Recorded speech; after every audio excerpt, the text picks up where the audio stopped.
रूपम तब कर कमल वरे न कमद्भुत रूपा ललिता हिरण्यकशिपु तनु भृंगम केशवधृता नरहरि रूपा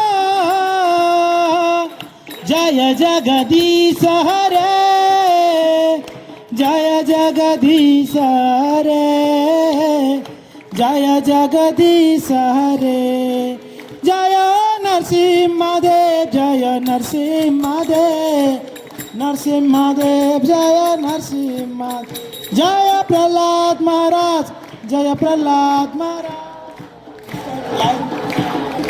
जय प्रभु प्रभुपा प्रभुपा प्रभुपा। तो नरसिंहदेव जी प्रकट हुए, बहुत अद्भुत रूप था, कोई छोटे नहीं थे, बहुत विकराल अवतार था भगवान का। उनके हाथ में बड़े बड़े नाखून थे, उनकी आंख जल रहा था बिल्कुल आग के जैसा, और लग रहा था कि नरसिंहदेव आकाश को छू रहे थे, देवलोक छू रहे थे। इतने बड़े विकराल अवस्था था नरसिंहदेव का। इतना अद्भुत रूप देख के पहले तो हिरण्यकशिपु को समझ में नहीं है कौन सामने वाला, कंफ्यूज हो गया ये कौन है, और अचानक से प्रकट हुए, बिल्कुल कंफ्यूज था। यही है विष्णु, अरे ये कौन सा अवतार लेके आया है, ना मनुष्य ना पशु। बस अभी उनको मारने के लिए प्रयास किया गया।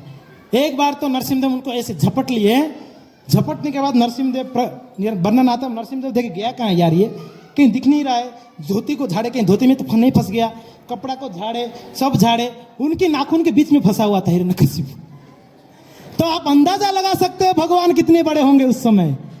जिनकी नाखून के बीच में हिरण्यकशिपु फंस सकता है तो भगवान कितने बड़े होंगे, उनके नाखून कितना बड़ा होगा। कहते हैं उनका नाखून कैसे था, वज्रनखम, वज्रनखम, इतना वज्र जैसे उनके नाखून था। और एक आचार्य कहते हैं भगवान का कोमल हाथ में वो नख, कोई भी वस्तु हाड़ के ऊपर सॉफ्ट रह सकता है, सॉफ्ट के ऊपर हाड़ टिकेगा नहीं, मगर भगवान का कमल कैसा है, पद्म कमल है कि नहीं, पद्म पुष्प जैसा कोमल कमल है, कमल ये है, हाथ है, उनके ऊपर क्या है, वज्रनखम। तो इस प्रकार से भक्तों थोड़ा सा युद्ध हुआ, भगवान को बहुत टाइम नहीं लगाना था। बस नरसिंहदेव क्या किए, हिरण्यकशिपु को उठाए, गोद में लिए और क्या किए, बोले रुक जाओ रुक जाओ, मार नहीं सकते आप, मैंने ब्रह्मा जी से वर लेके आया हूं। बोले बेटा बता क्या वर लिया है तू, मैं दिन में नहीं मरूंगा, रात में नहीं मरूंगा, कैसे मार। बोले बेटा अभी शाम हुआ है, तू ये नहीं मांगा था ब्रह्मा जी की शाम को नहीं मरूंगा, अब देख शाम के समय, संध्या का समय था। ओ नहीं, एक ही नहीं और भी मांगा था, मैंने क्या मांगा था बोल। बोले मैं नीचे भी नहीं मरूंगा, नहीं ऊपर भी नहीं मरूंगा। बेटा तू मेरे गोद के ऊपर है, ना ऊपर है ना नीचे है। ओ कृष्णा, अच्छा हाँ, मैं ये भी बोला था कोई मनुष्य नहीं मार सकता, कोई पशु नहीं मार सकता। बेटा मैं ना मनुष्य हूं ना पशु, तू देख ले एक बार, जांच ले मेरा।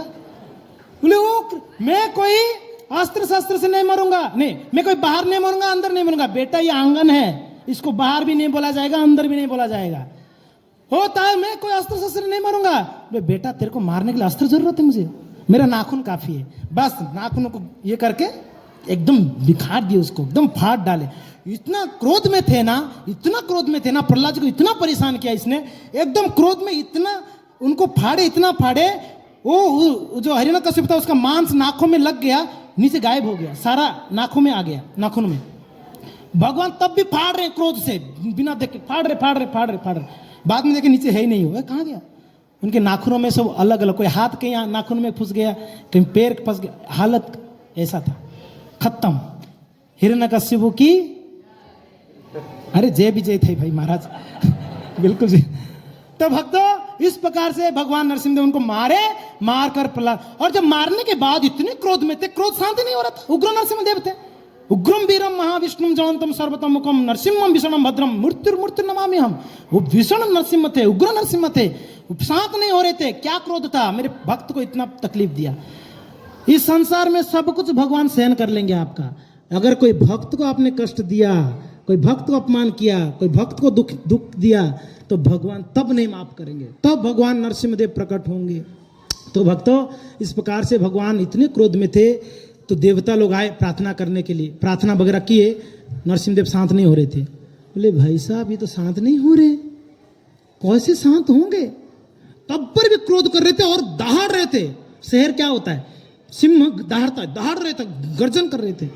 बोले कि उनकी पत्नी लक्ष्मी जी को बोलिए, बोले मैया आपके पति को संभालो। लक्ष्मी जी बोलिए मेरा पति नहीं है, मेरा पति ऐसा थोड़ी है, मेरा पति तो भाई चतुर्भुज धारण करके विष्णु है, ये कौन?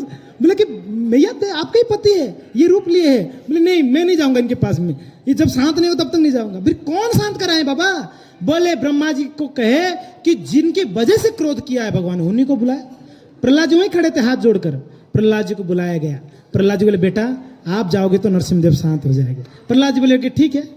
तो प्रहलाद जी आए, भगवान के चरणों में जैसे ही प्रणाम किए भगवान को प्रार्थना करके, भगवान प्रहलाद जी को उठा के गोद में बिठा के उनके सर को चाटने लगे, उनके सर को सूंघने लगे।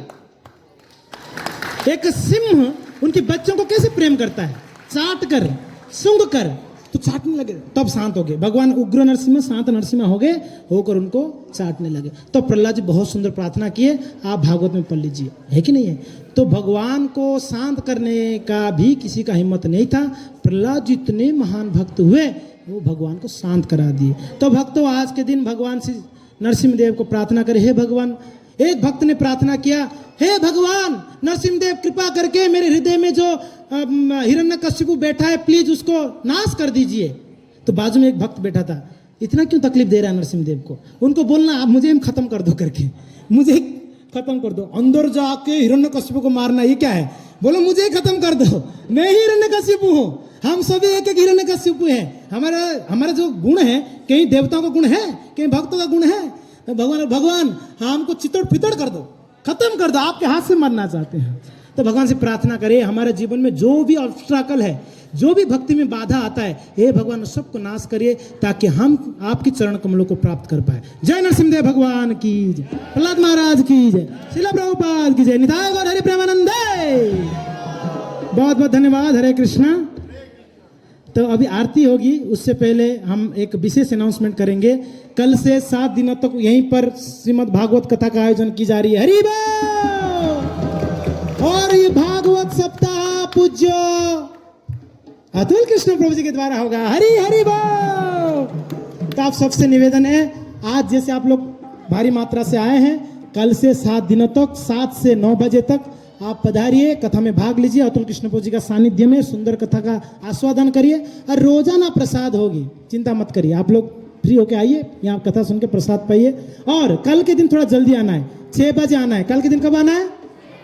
कलश शोभा यात्रा होगी, कलश लेके आएंगे, भागवत स्थापना करेंगे, फिर आरती होगी, फिर कथा होगा। कल थोड़ा 6 बजे आना है, बाकी दिन 7 बजे तक आपको आना है। ठीक है जी। हरे कृष्णा।